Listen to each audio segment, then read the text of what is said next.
कार्तिक कृष्ण पक्ष की त्रयोदशी तिथि के दिन धनतेरस का पर्व पूरी श्रद्धा व विश्वास के साथ मनाया जाता है। धनवंतरी के अलावा इस दिन देवी लक्ष्मी और धन के देवता कुबेर की भी पूजा करने की मान्यता है। इस दिन को मनाने के पीछे धनवंतरी के जन्म लेने की कथा के अलावा इसके बारे में एक दूसरी कहानी भी प्रचलित है।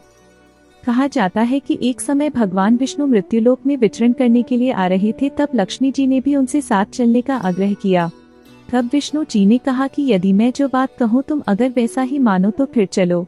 तब लक्ष्मी जी उनकी बात मान गईं और भगवान विष्णु के साथ भूमंडल पर आ गईं। कुछ देर बाद एक जगह पर पहुंचकर भगवान विष्णु ने लक्ष्मी जी से कहा कि जब तक मैं न आऊं तुम यहाँ ठहरो, मैं दक्षिण दिशा की ओर जा रहा हूँ, तुम उधर मत आना। विष्णु जी के जाने पर लक्ष्मी के मन में कौतूहल जागा कि आखिर दक्षिण दिशा में ऐसा क्या रहस्य है जो मुझे मना किया गया है, और भगवान स्वयं चले गए। लक्ष्मी जी से रहा न गया और जैसे ही भगवान आगे बढ़े लक्ष्मी भी पीछे पीछे चल पड़ी। कुछ ही आगे जाने पर उन्हें सरसों का एक खेत दिखाई दिया जिसमें खूब फूल लगे थे। सरसों की शोभा देखकर वह मंत्रमुग्ध हो गईं और फूल तोड़कर अपना श्रृंगार करने के बाद आगे बढ़ी।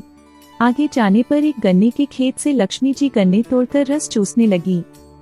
उसी क्षण विष्णु जी आए और यह देख लक्ष्मी जी पर नाराज होकर उन्हें शाप दे दिया कि मैंने तुम्हें इधर आने को मना किया था, पर तुम न मानी और किसान की चोरी का अपराध कर बैठी।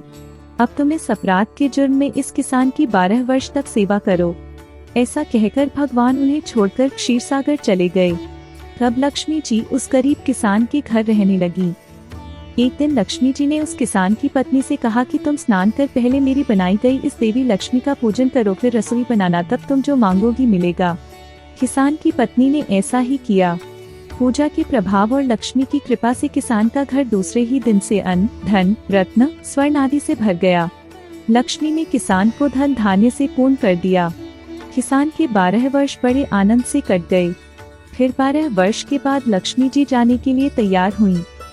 विष्णु जी लक्ष्मी जी को लेने आए तो किसान ने उन्हें भेजने से इनकार कर दिया। तब भगवान ने किसान से कहा कि इन्हें कौन जाने देता है, यह तो चंचला है, कहीं नहीं ठहरती, इनको बड़े बड़े नहीं रोक सके। इनको मेरा शाप था, इसलिए 12 वर्ष से तुम्हारी सेवा कर रही थी। तुम्हारी 12 वर्ष सेवा का समय पूरा हो चुका है। किसान हठपूर्वक बोला कि नहीं, अब मैं लक्ष्मी जी को नहीं जाने दूंगा। तब लक्ष्मी जी ने कहा कि हे किसान, तुम मुझे रोकना चाहते हो तो जो मैं कहूँ वैसा करो। कल तेरस है, तुम कल घर को लीप पोत कर स्वच्छ करना, रात्रि में घी का दीपक जलाकर रखना और सायंकाल मेरा पूजन करना और एक तांबे के कलश में रुपए भरकर मेरे लिए रखना। मैं उस कलश में निवास करूंगी, किंतु पूजा के समय मैं तुम्हें दिखाई नहीं दूंगी। इस एक दिन की पूजा से वर्ष भर मैं तुम्हारे घर से नहीं जाऊंगी। यह कहकर वह दीपकों के प्रकाश के साथ 10 दिशाओं में फैल गईं। अगले दिन किसान ने लक्ष्मी जी के कथानुसार पूजन किया। उसका घर धन धान्य से पूर्ण हो गया। इसी वजह से हर वर्ष तेरस के दिन लक्ष्मी जी की पूजा होने लगी।